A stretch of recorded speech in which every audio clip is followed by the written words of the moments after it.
Both words seem too significant to be my burning brand. Yet there can be no scaffold homely enough to appease my enemies. For my secret admirers, no crime more infused with the haughty awe of glamour. The ideal of spying belongs to the tirade of light and dark, good and evil, us and them, the archaic domain of furtive messengers, greasy brown coats, whispering, plotting. The argument lost meaning for me when I perceived in the darkness of anonymity and the dulled noses of fat colleagues a way to satisfy myself. In the car, in the deepening haze of an early morning, I remember the ordinary blue lights in the mirror, the ordinary clutch of terror, the white-fingered grip made resolute. So this is not where it begins, but where it ends. And I imagine myself in the future. One day I will see my likeness everywhere, and then one day the last reporter will snap shut his notebook and vanish. My speechlessness will resume as the world moves on to less antiquated crimes. Will they parade my frail self on anniversaries? Will historians write me the barbarian? Will I be left alone to steep the ignominy? Black or white, today or tomorrow, peas or beans? I cast you out, devils! I leave myself here in the gray universe of roadside deals and bags of cash. I might have preferred to die to participate in a grandiose punishment. But instead I'm left with only the tiny, winking memories of exhilaration and defiance.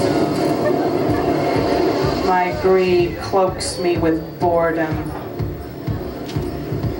What begins noiselessly in the dark heart ends quietly, just stops breathing.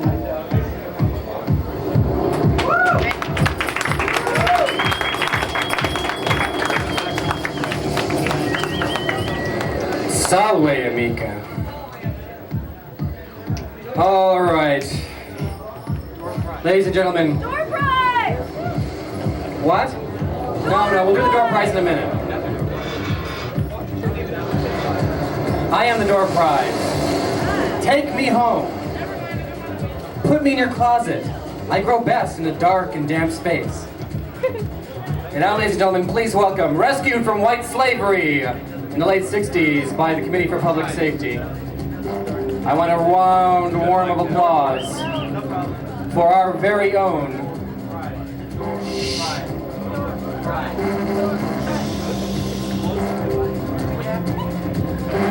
Sorry. Mr. Friction hasn't had his cookie yet, so he's a little testy. Please welcome Club Virtual's very own exotic dancer, our dancer. Applaud, you bastards!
have another round of applause for our lovely dancer.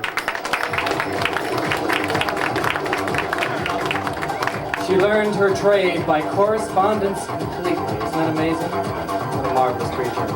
And now, ladies and gentlemen, it's time for the door prize. Another door prize is being given away. Mr. Friction! Will Mr. Friction come to the stage? God only knows what kind of bizarre and probably illegal device Mr. Friction is about to give to you, the virtual audience. Hi, babies, you're still here. You know, this is one of my very favorite kind of things to give away, because in my heart of hearts, I'm truly an anarchist. And I want you to use this when I give this to you to the maximum impact. I mean, don't stand up in the crowded theater and don't light it and then throw it and yell fire. Don't do that. Do not go into the intensive care unit of any of our local hospitals and like this and throw it in the door. Do not do that. I am not encouraging you to take this to one of the local elementary schools when they start and do some nasty thing with it. That is completely out of the question. What would happen if I did? I don't know. Anyways, this is a small incendiary explosive device. It's legal this year. This is the first year you find these in this state. Next year they may be illegal again, probably. And it can be yours if your lucky number is 478 609 609. There'll be more. Don't hold out. If you don't want it, just say I don't want it. Number 479 I'm sorry, 509. Mr. Friction needs glasses. 509. Ticket 509. Is that right? 509? 509. Going once. 509. Going twice. I'm going to do 3 and then I'm just going to set it off. Number 479. 491. 491. 491 going once. 491 going twice. You got 491? Is that it? 491? All right, the lucky proprietor of this fine establishment wins and saves at the same time his establishment from Hey, Mike, you can the drop down your own explosive toilet. effects of this incendiary device right now. If he'll come and only show me his ticket, if it really is the one, if he isn't just saying that to keep me from setting it off and making the cops come in his place. That's it. There you go. So now you have that unruly customer that you just want to get rid of. You know, the one that's always sleeping in the couch in the corner without buying anything after using 5 glasses for water and spilling ashes all over the damn place. You can stick this in some orifice and then set it up. Well, now you know it's not going into this toilet. Thank you, Mr. Friction, and thank you, Mike. There will be a special quiz later, and whoever identifies the exact moment when Mike has to be forcibly restrained because of what we're doing up here on stage will win another door prize. And I'm sorry, Mr. Carter has to say something. He's incontinent. I want to tend the orchard in the summer of my life. Thank you, thank you. Perhaps we'll get Mr. Friction to do his classic poem, Disposable Love Unit, later. If everybody asks him very nicely. Disposable love unit. No, I said nicely. Up next, we have a man who lives in a van. Don't get me wrong, he's just Dan Strong.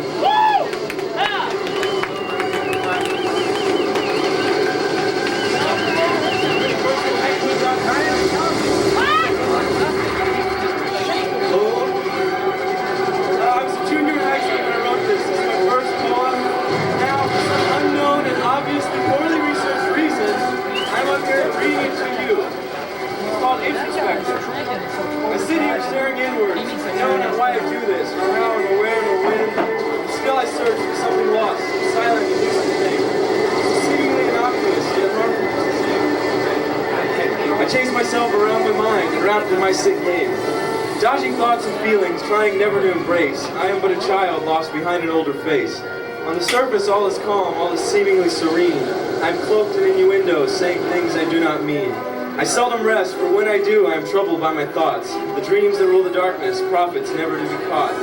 If I would just tear down the wall and let someone inside, they would see the tempest raging, mirrored by my icy eyes. I cannot love, I will not love, I cannot bear the pain. I wonder silently to myself, will I ever love again? Still, I sit here staring inwards. Will things ever be the same? But life goes on, the sun comes up, and the moon waxes and wanes. Yeah. Get down. Get back in. I'm really not feeling very gloomy and virtual tonight, so I'll read this one. It's untitled. In the evening, while I sleep, we steal away into the sky, where I lay you down upon a moonbeam, and playfully address your soul underneath the cover of darkness. One by one, I embrace your thoughts, and your dreams I do caress. Like the persuasive melody of slumber, my words massage your fears away, and slowly at first, I slide into your life, making love to your imagination. And as things start going smoother, I go deeper and deeper until suddenly, you lose yourself, moaning ecstatically, surrendered to multiple inspirations. Your pleasure then envelops me, and without warning, my creativity explodes inside of you. Thank you. Yeah.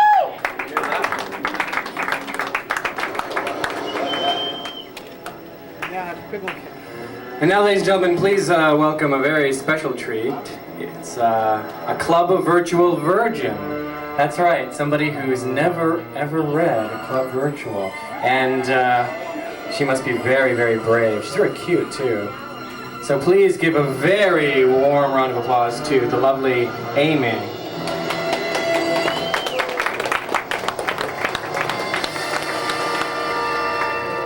This poem's called Shattered Alone. Alone, alone, shattered deep, I felt a need to weep. Alone, alone, so alone, shattered soul, coated mind. Alone, alone, remorse to come that need to seek. Revenge of many deaths. Sour soul, hollow heart, burdened to the end, sickened to draw. Sickened to lack of death. Death alone, soon to come, death to thee. Come, come, come, alone, divide. Alone, I died, no one but me. To thee, dearest one of all, she'll shatter her tears, nothing, nothing to cry upon. Ripping wounds, drop by drop. It's not about the blood I saw drain from their eyes. It's not about the many I found slain they lay with their ripping wounds. Their little bodies corroded and decomposed. When they were dying, I heard them cry out their insane scream. I replied an insane laugh to comfort their request. To see them come so innocently into this war. They've been slaughtered without fear and tortured without remorse. I found their bodies to be hung by his throne. Drip drop into the sky, their tears turn to rain as they fall into these eyes. Blinded, I could not see. For what I heard, their insane screams comforted me. Thank you. Yeah.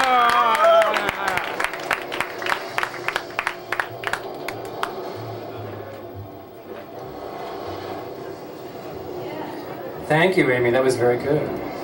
Not too tough, huh?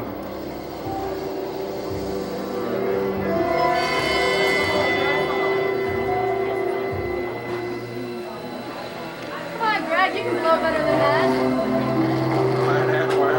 That's what my little brother says. He always blows in the eye.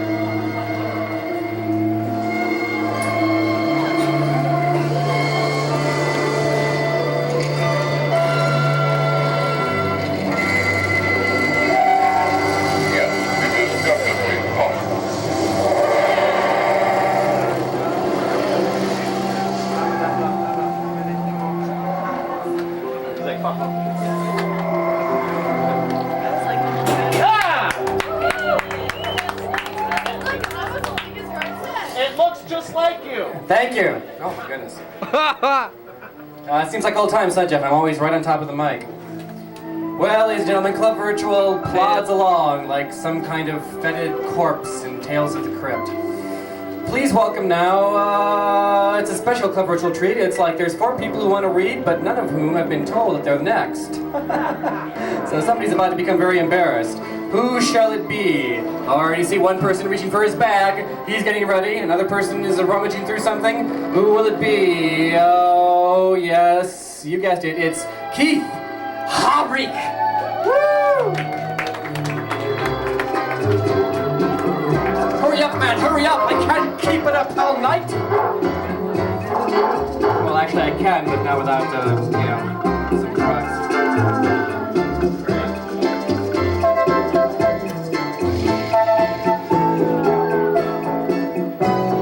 Hey!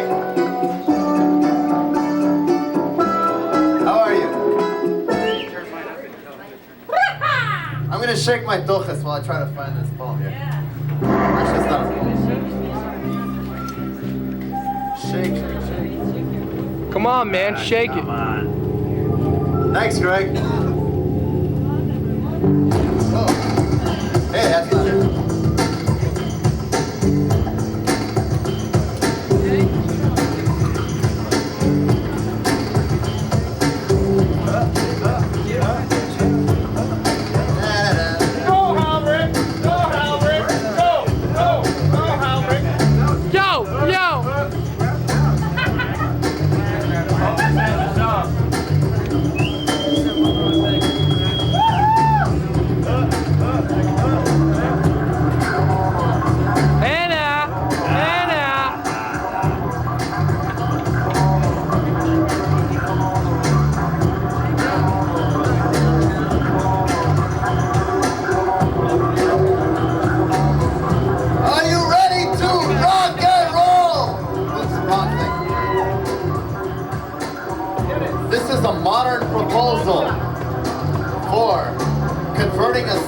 Plague into a national tradition and means of survival, and redirecting taxpayers' money to the elevation of all aspects of the United States of America.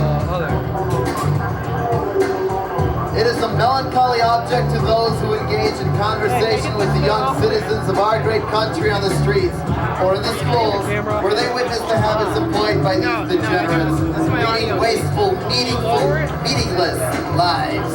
The concept of a future far beyond their fathoming.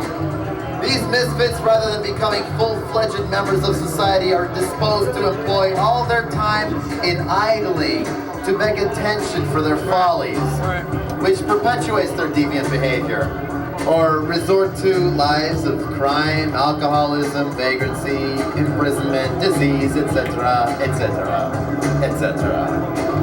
As we behold the state of our potentially great nation, we cannot see past the worsening maladies of the latter 20th century.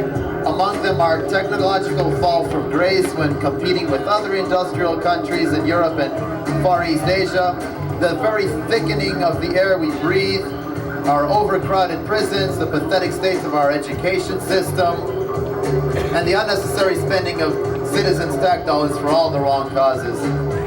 I suspect that no man would believe one who proposes in all seriousness to alleviate all these woes from our society with but one single change in how our time and money is spent is to accomplish the same at the present day. Such ideas, as brought up from time to time, are regarded to be as naive as their proposers.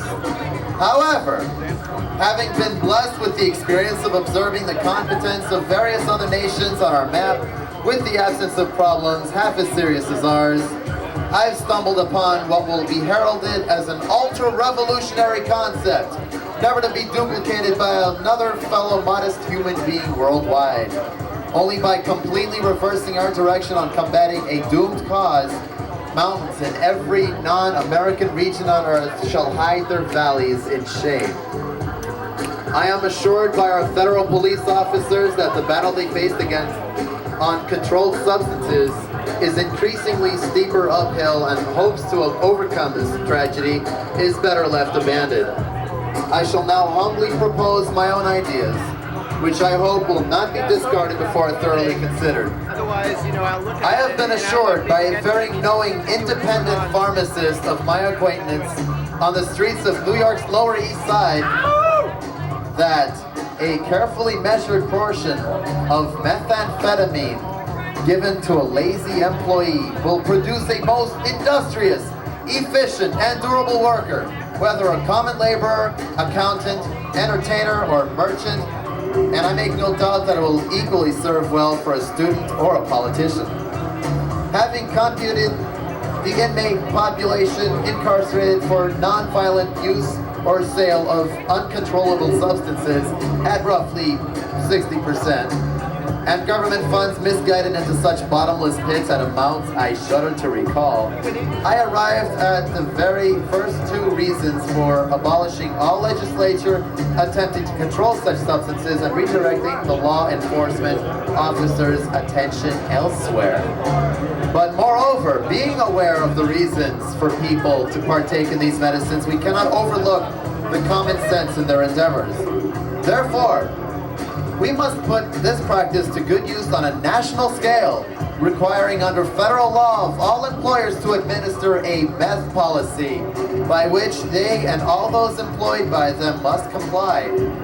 Both the Department of Health and that of Labor shall perform random investigations into small businesses, assuring that the company's practices are up to speed.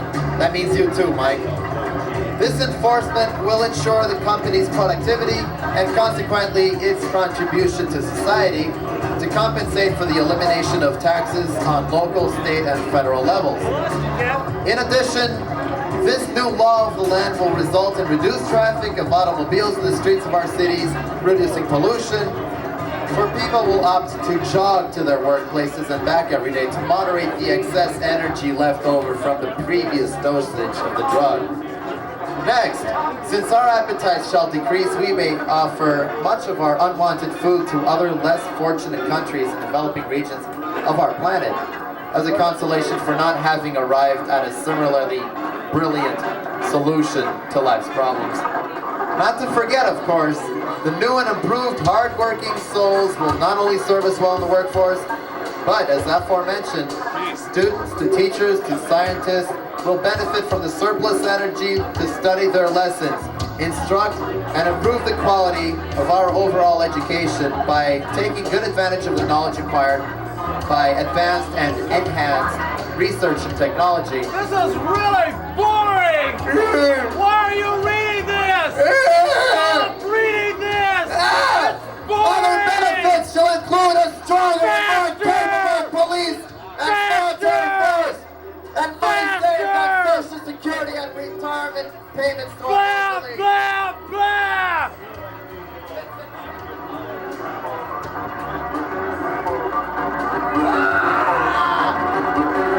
Thank you!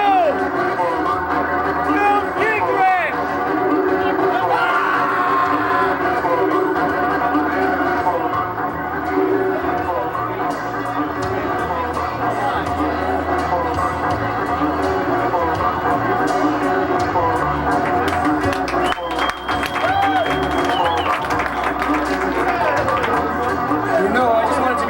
In a civilized society, this sort of thing just couldn't be tolerated. And you young man, there'll be no heckling. I think we all remember when we had our first beer. Well now, ladies and gentlemen, please welcome someone who's going to do something off the top of her head, Ms. Jennifer Conboy.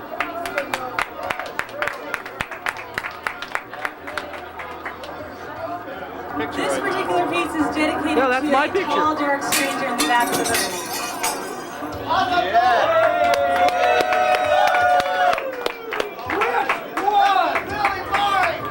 room. Now it's a party. That's what you get with fucking with a reader. My romance died the day you thrust through me with your blade. No Damascus steel this, yet sharp enough to sever the Gordian knot which bound me to my dreams. Invincible, so I liked to believe. But when the clear weight of reality settled on my shoulders, I was not yet ready for the mantle of self-authority. Uneasy indeed lies the head that wears the crown. That's for you, Michael. The next piece has no title. I awoke this morning with the smell of you still in my hair. It lingered there until evening, when great, billowing clouds of you joined me in the shower. Enveloped in your musk, like cloth of gold, I smiled as the memory of your lips danced down my back, the small of my spine, just as the hot water tank drained itself, leaving me shuddering in the cold. I wasn't planning on reading tonight. I didn't have anything prepared, but I think I'll finish off with a little bit of Charles Baudelaire. Unfortunately, I don't know it in English. I only know it in French. So if you don't speak French, just close your eyes and enjoy the sound. Okay. Vers des souvenirs, maîtresse, maîtresses. Au toi, tout mon plaisir. Au toi, tout mon devoir. Tu te rappelleras la beauté des caresses.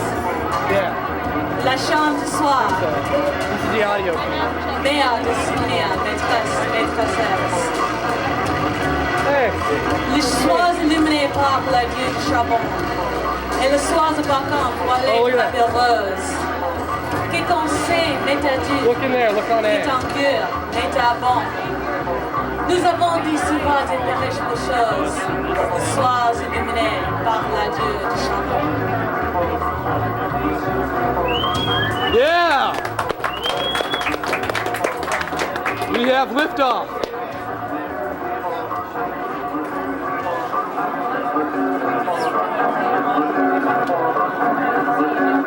I want to get the carnage.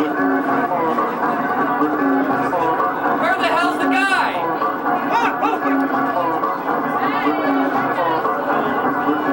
President Lincoln has been shot. God, why? Why? Oh, hi, Greg. President Lincoln was shot because he conducted an illegal war against friendly states to the south. And I would have gotten away with it. Because he was talking during the movie. It wasn't a movie, Jason. It was a play, movie, whatever. Okay. Well, ladies and gentlemen, please welcome a most difficult fan, Club Virtual's #1 poster boy. Please give a warm wa-da-doo-da-da, Mr. Michael Prescott.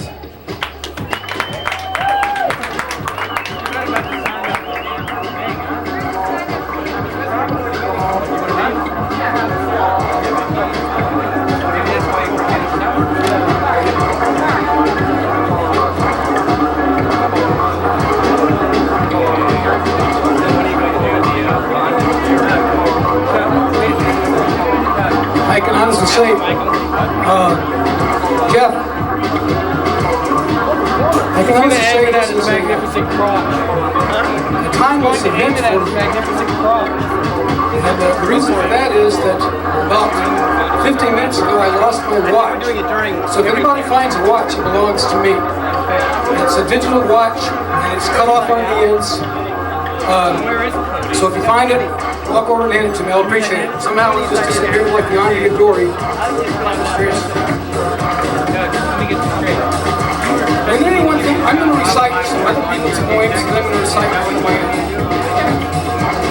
And I'm going to do a couple of comical pieces first. Now, when anyone thinks comic and poetry, the first name that comes to mind is Ogden Nash.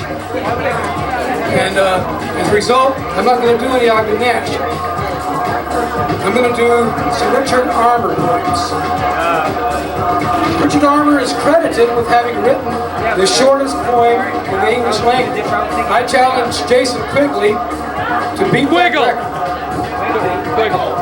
Quiggle. Sorry. Let's not quibble over Quigley or Quibble. What record does he want me to be? This poem is called Fleas. Fleas is the title, and here's the poem. You have to pay close attention. It's so short you'll miss it. And believe it or not, it really is a poem you can find in anthologies. If this guy can make it, any of us can. The poem is Adam Had 'em.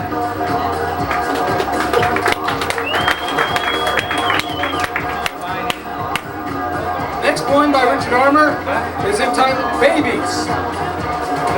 I think whenever I see one that I'd rather have been than still be.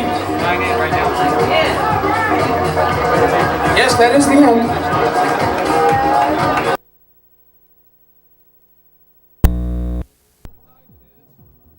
Ode to a skeleton seen in the Metropolitan Museum of Natural History. It's hard to think, albeit true, that without flesh I'd look like you. And harder still, old pal, that one of these fine days I shall. Now switching out of the comical and into the serious, there's a poem by Percy Bysshe Shelley. His birthday's coming up August the 4th. This poem commemorates the power of time to cover up all things, however great or small they may be.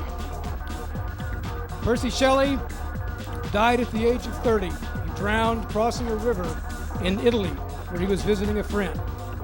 Because the Black Plague was raging at the time, his body had to be disposed of in a lime pit, which was a very unfitting end for a wonderful poet.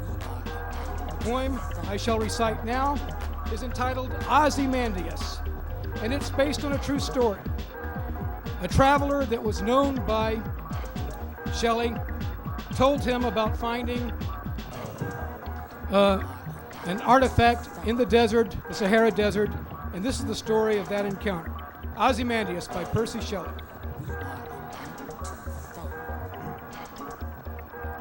I met a traveler from an antique land who said, 2 vast and trunkless legs of stone stand in the desert.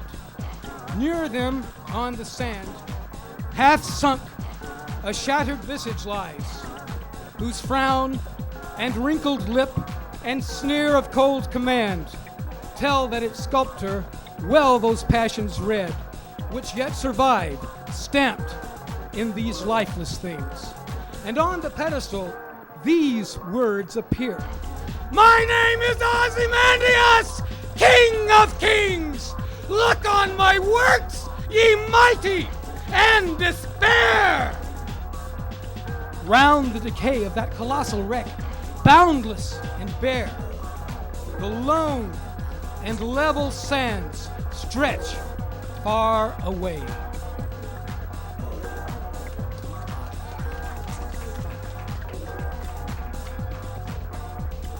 And now something by Shel Silverstein. This is on special request by my friend Tony Bond, the one who shattered the light there. This is by Shel Silverstein. It has no title.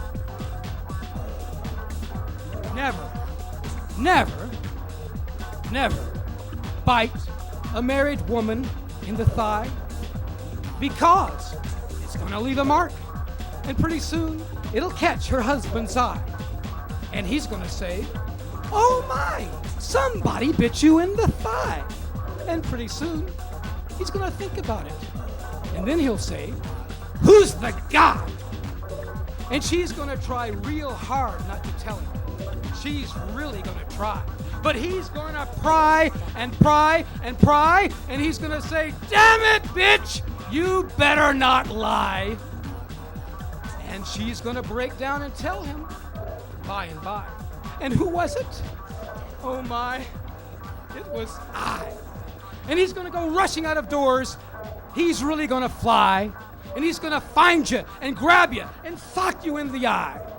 And then he's going to go home to his bed and lie and lie. And he's going to cry and cry and cry and cry. And pretty soon, he's gonna get so damn depressed that he's gonna hang himself with his tie. No! Never, never, never, never, never, never, never, never bite a married woman in the thigh.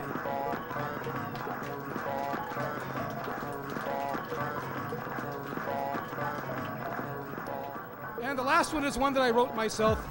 It's very, very brief, only 400 pages long.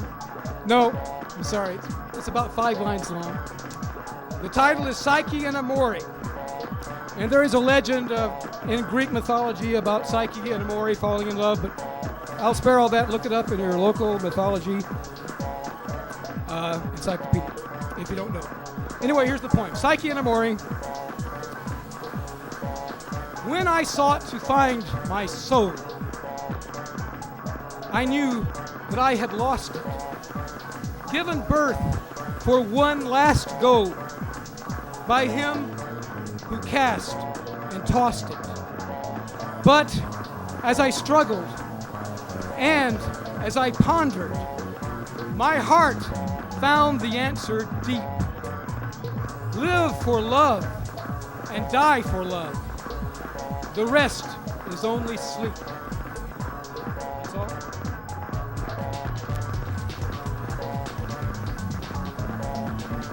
Another round of applause for Michael Prescott. Come on, clap, you bastards!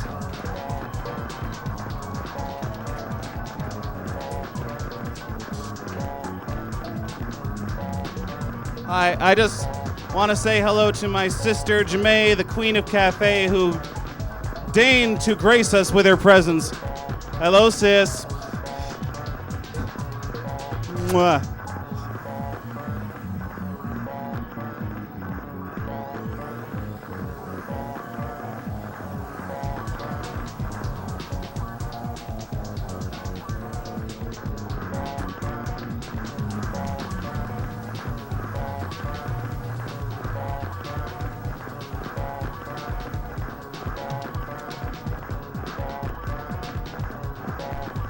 Thus is the eternal eye ever deflated.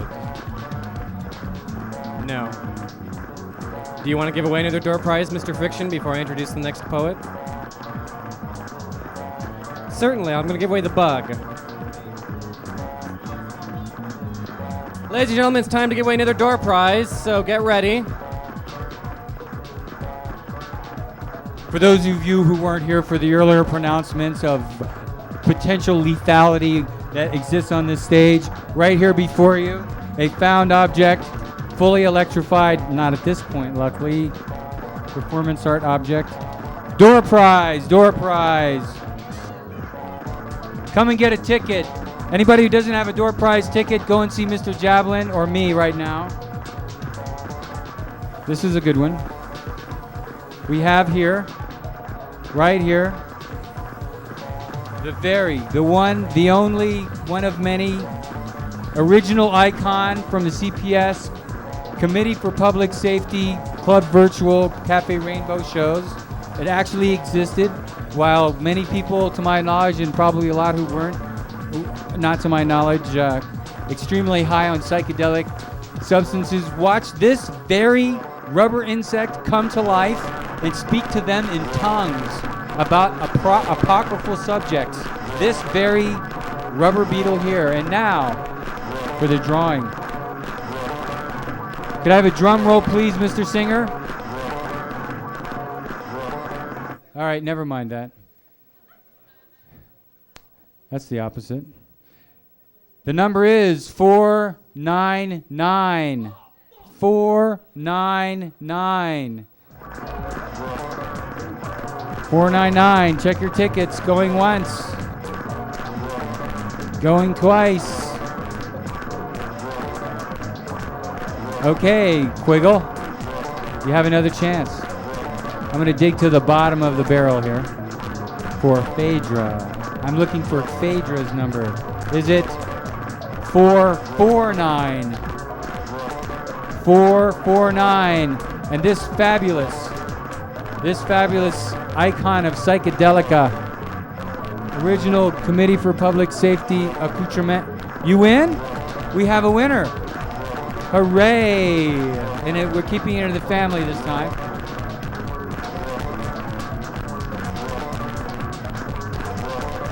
There you go. There will be many more door prizes. So stay tuned for more rantings by the professor. Lethal Performance Art Drum Circle.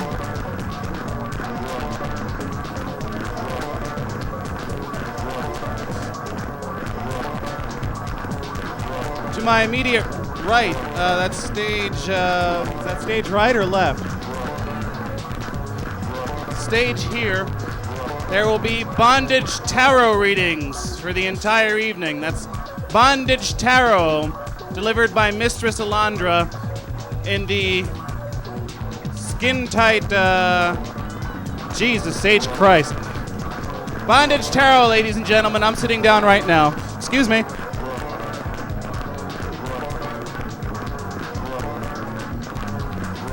Yes, if you're lucky, you'll draw the hanging man. Now, ladies and gentlemen, please welcome mistress of the black light painting, the one and only Miss Heather Brandis. I think we can do better than that. Let's hear some applause.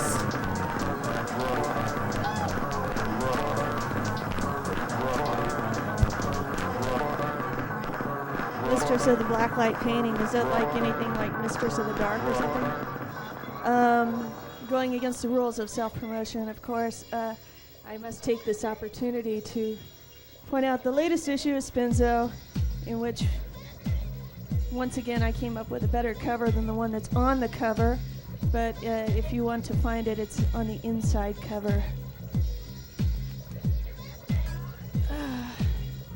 I have very limited statements at best.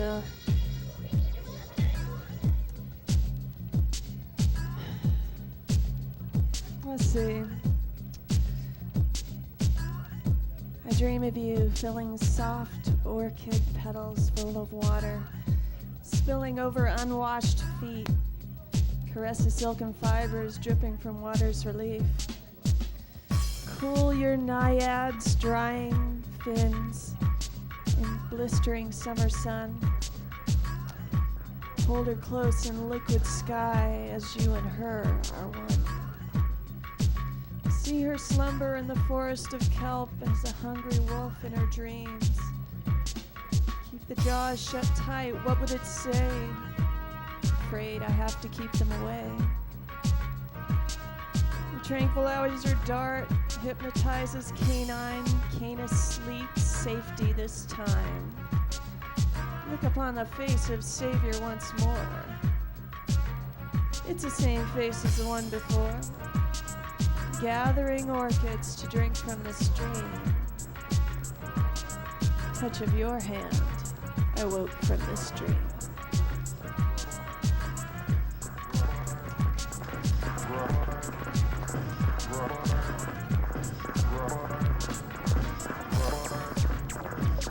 Nightingale eyes blaze with red licorice lips. Listen for what cannot be said. Notes fall off your tongue like a kiss. Echoes that bounce through my head. Once I'm sure I was once like you, careening off the sides of my cage. Waiting for the light, doomed Icarus took flight and fired my vocal rage. The distance between us is infinite train. You take my heavens from the sky, while earthbound I remain. Mixing a rainbow to filter through the bars. Your face is in the moon with unreachable stars. I'll color goodbye with the words we don't know. As nightingale eyes, sweet blue indigo.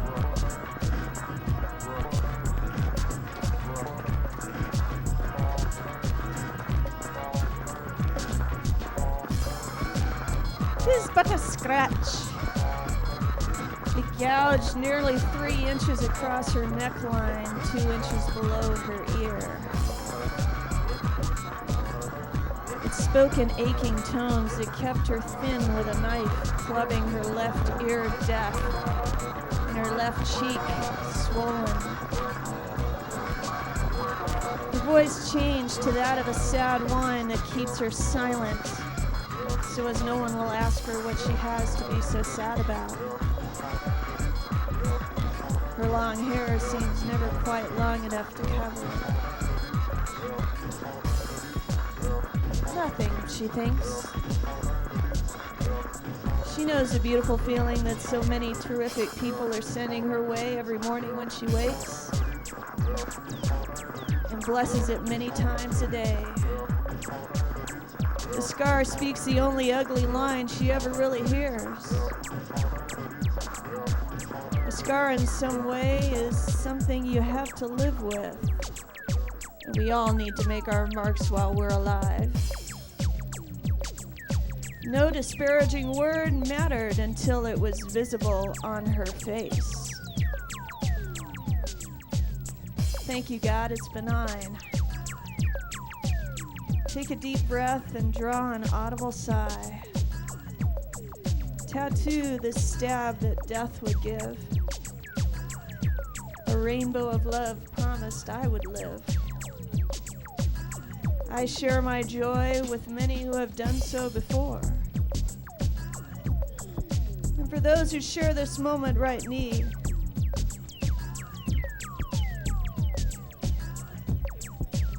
for those who share this moment right now, please remember I love you more.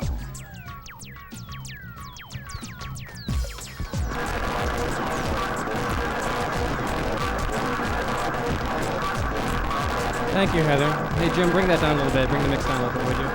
Jim. Welcome once again to this silver wedding anniversary edition of Club Virtual. And you know what? History is repeating itself. It seems that the place is packed, but people aren't buying enough coffee. It's just like Cafe Rainbow. You want to know why Cafe Rainbow evaporated and blew away? Well, for one thing, Jerry Higgle was Field Marshal in Legion of the Clueless, but that's another story. The real reason is even though we packed them in every week at Old Club Virtual, they just sat around and soaked in the culture and the art without buying stuff. This is America. You are consumers. Buy coffee. If you buy lots more coffee, we'll be really nice and foist Ron Benway upon you in a little bit. Sorry, the Fez isn't for sale, babies. Up next, we have the inimitable Ms. Eva Steil.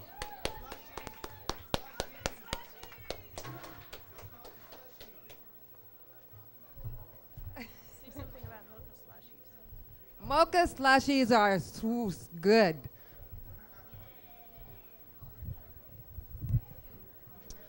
Feathers of Flight.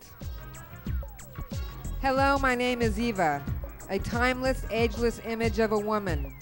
I live in slender isolation, created within the obscure moment of raindrops melting February's snow. Escaping the torturing realities of truth, I linger into a wisp of fantasy, setting out on a journey of inner vision, searching for my quest. I see myself mirrored in the frozen ice against February's cold breath. He is there, dressed in feathers of flight, standing on a patch of April's spring. He hands me an opal-colored balloon. I hand him a smoke-filled rose. He kissed my blue lips of past. The springtime of my life was found. Hello, my name is Eva.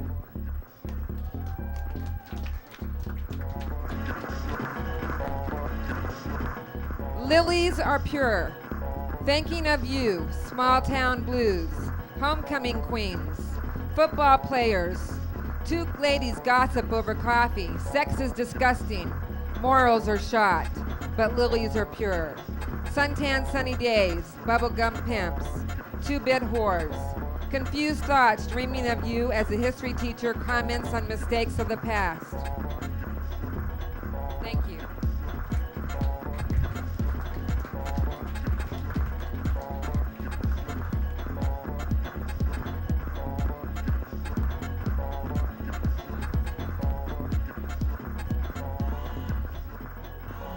Thank you, Ms. Steil.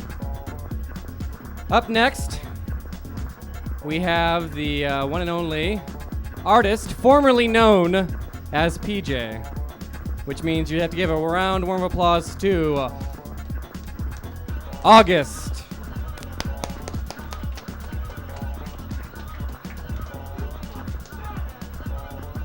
Okay, it's been like a trip to have virtual back, so I don't know. I'll try to be good. This is a two-piece. It's called All the Love and All the Hate. This is the first piece called All the Love. Is it easier to hate than it is to love? Easier to rage than to lust?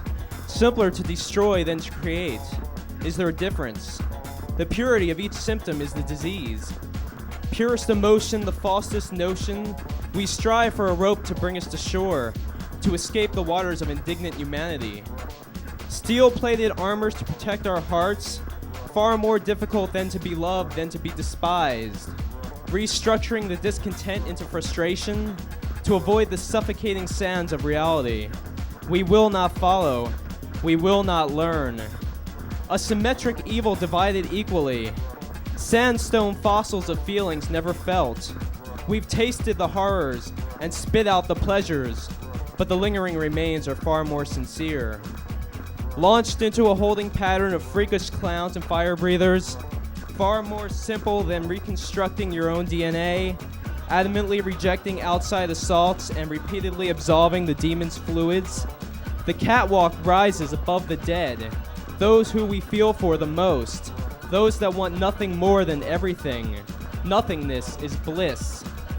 Buried fears resurfacing as the armor peels back, scurrying from the light of emotion's release, in a hazy dance of waterlogged serpents and inherited slogans. The sadness of my muse will always be an excuse. Torments of 1,000 years ripple across our backs, receiving the downplayed festivals of love and hate, life, death, birth. The circle of lies we've spoken, the column of skulls I've broken, all amount to less than nothing. Recoiling revolvers force the progress back as another rapid servant takes its place in the succession of the ancients. We fail to meet the expectations of our personal peace and never begin the race again. And this is the second part. It's called All the Hate.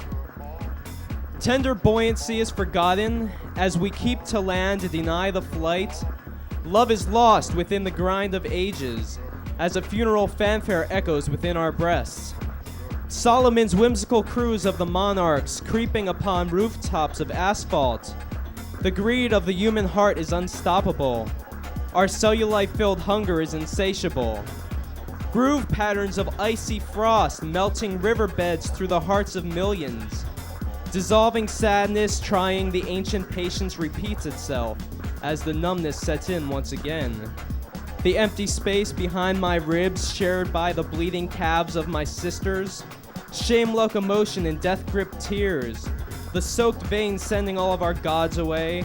Selling nuclear waste to a waiting mouth. No ambivalence to erode the casting.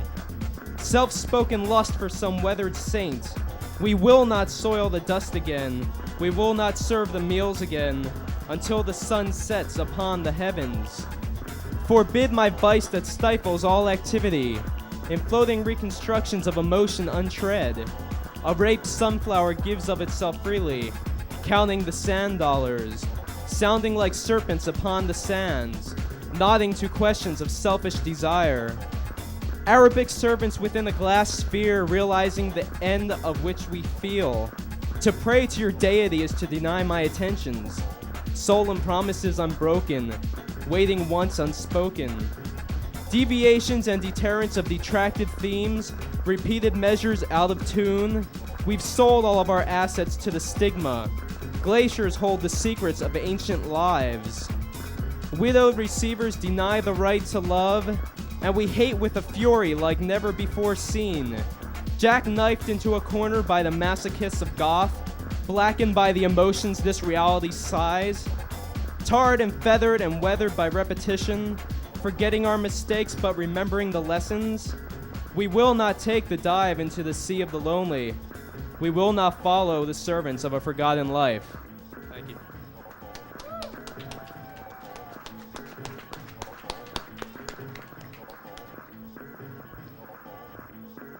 That was the artist formerly known as PJ. You know, I think I like the Black Album better. And now, ladies and gentlemen, please welcome one of our finest poetesses and artists.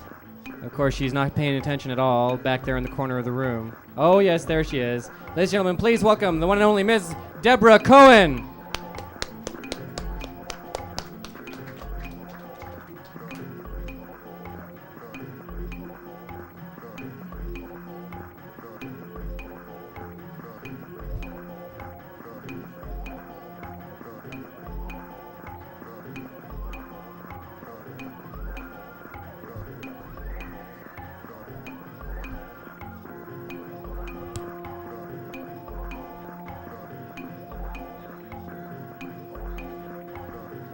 How's this?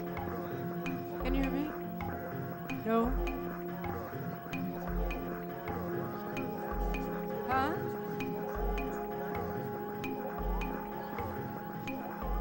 That doesn't matter. I'll just read. I'm going to read a piece of this is an unfinished piece of my unfinished novel.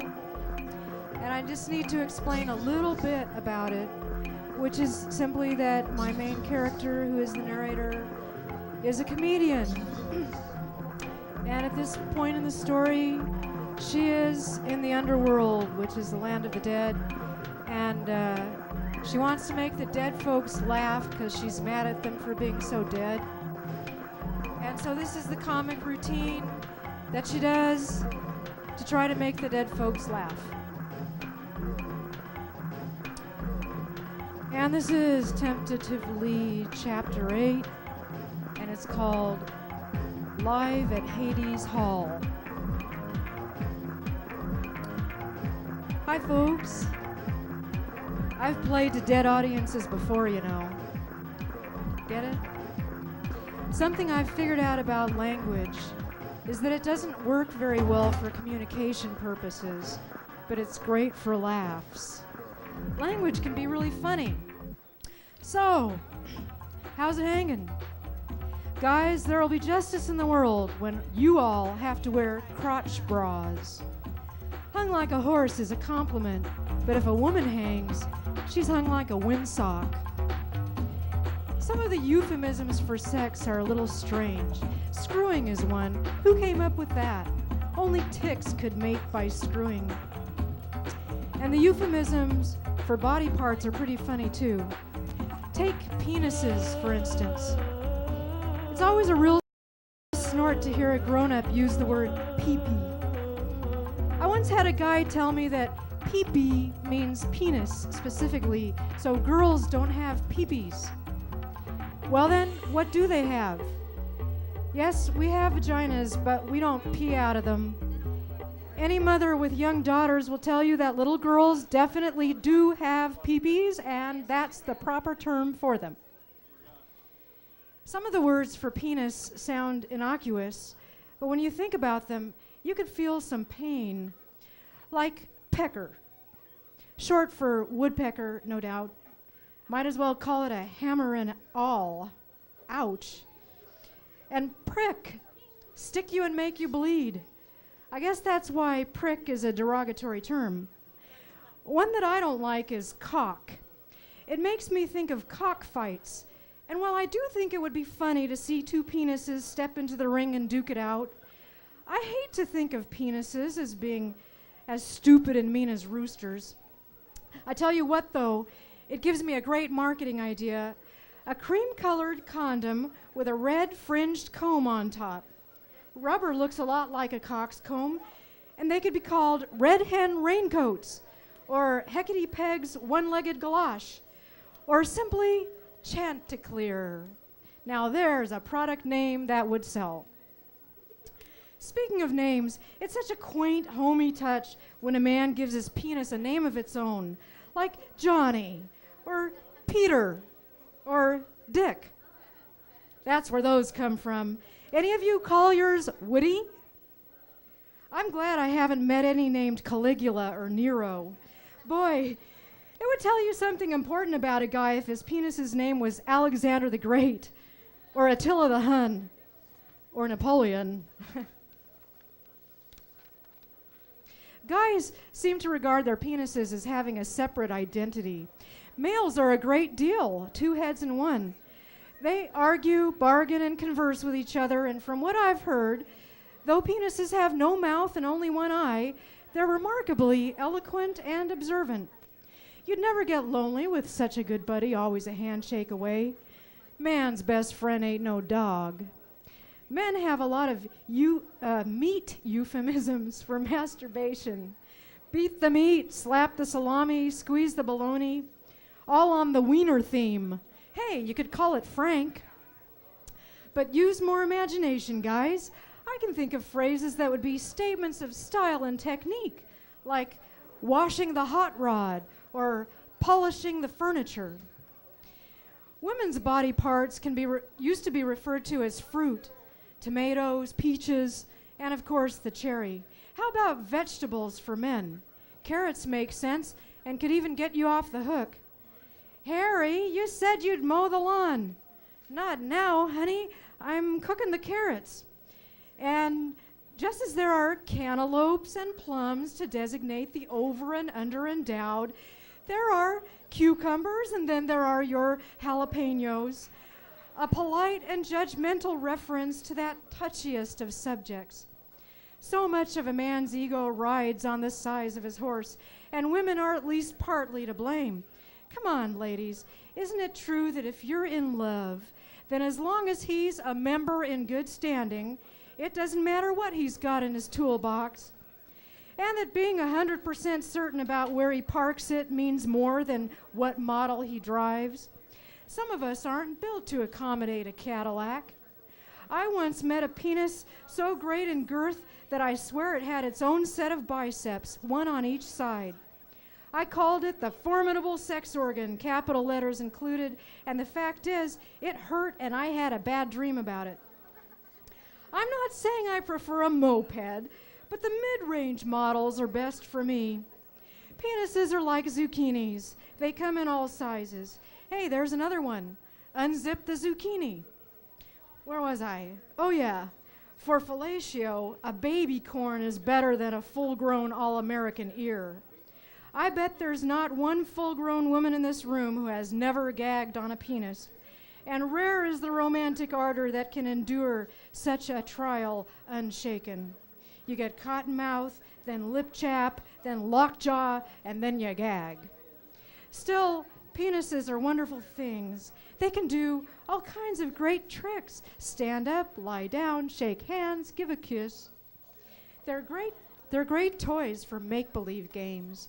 You can pretend a penis is an ice cream cone and do a flavor test.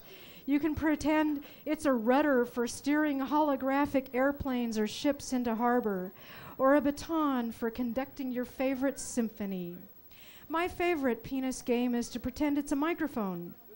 What would you sing into a penis? I guess you could do Rudolph the Red-Nosed Reindeer, or Moon River, or set to music your own rendition of Do Not Go Gentle Into That Good Night.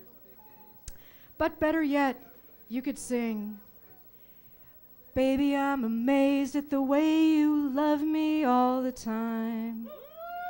Maybe I'm afraid of the way I love you. Baby, I'm amazed at the way you pulled me at a time and hung me on the line. Baby, I'm amazed at the way I really need you.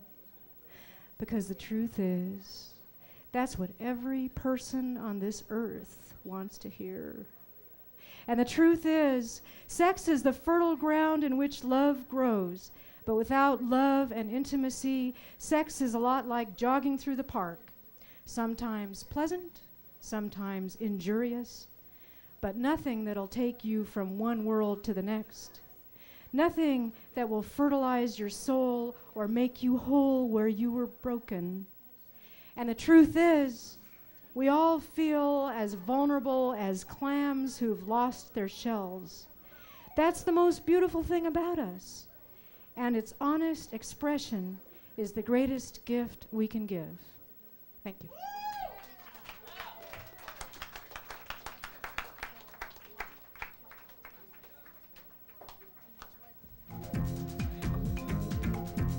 Oh, it's just getting busier and busier around here.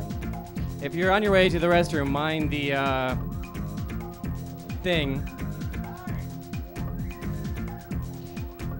Sorry, I never say the word art unless Mr. Linkletter's name is behind it. Right now, I'm going to read something very quickly from Mr. David Figler. For those of you who want to see real art, go on down to the Temporary Contemporary Gallery, now showing his Abecedae, a Las Vegas alphabet featuring 26 works of art for each letter of the Las Vegas alphabet, and 26 pieces by Mr. David Figler. Text pieces to go along. It's a brilliant show. It's really good. You can read about it in my column in 2 weeks. But right now I'm going to read one of the pieces. Yeah, go figure. It's gardening tips. Right now we're going to read one of Figler's pieces, and it's all about Las Vegas and the iconography of Las Vegas. So here's the entry for S. It's entitled Shrimp. And another thing, listen close. I'm only saying this once. From this point forward, there will be zero tolerance regarding the shrimp issue. If you are curious, if you are inspired to find out where the shrimp come from, what kind of shrimp they are, why they are 99 cents, if you use quotation marks when referring to the shrimp either orally or in writing, if you suggest to tourists that they avoid the shrimp, if you mock or taunt the shrimp, or challenge the cocktail sauce, or commit any other violations of the Shrimp Manifesto clearly posted in the casino, employees, cafeteria, and restrooms, then I suggest you start looking for other employment immediately.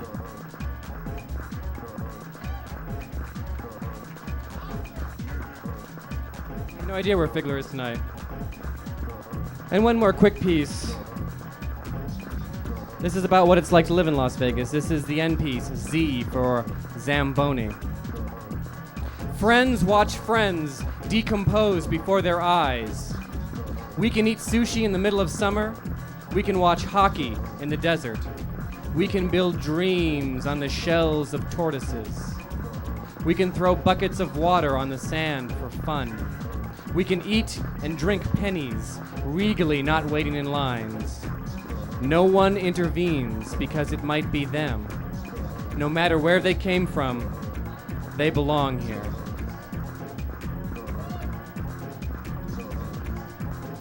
Oh, come on, you can do better than that. It's a coffee house. Everybody should be wired here. Here's my quick impression of Captain Janeway from the Star Trek Voyager series. Mr. Tuvok, cut me another line. I'm flying. All right, and now, ladies and gentlemen, please welcome back our very own Club Virtual exotic dancer. Let's give a warm round of applause for our dear, dare I say her name? No, she's a mystery. The mysterious Club Virtual dancer.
Everybody saw me at the house.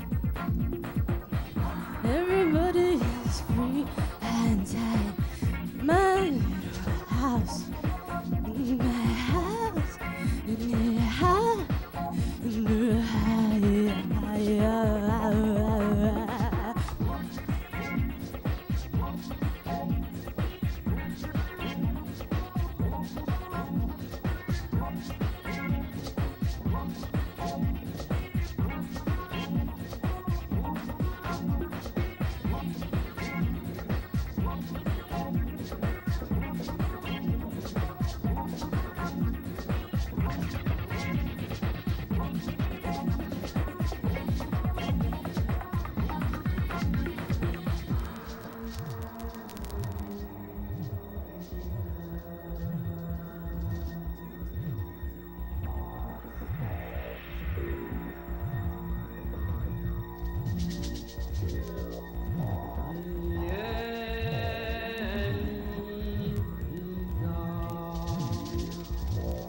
The fabulous Club Virtual dancer.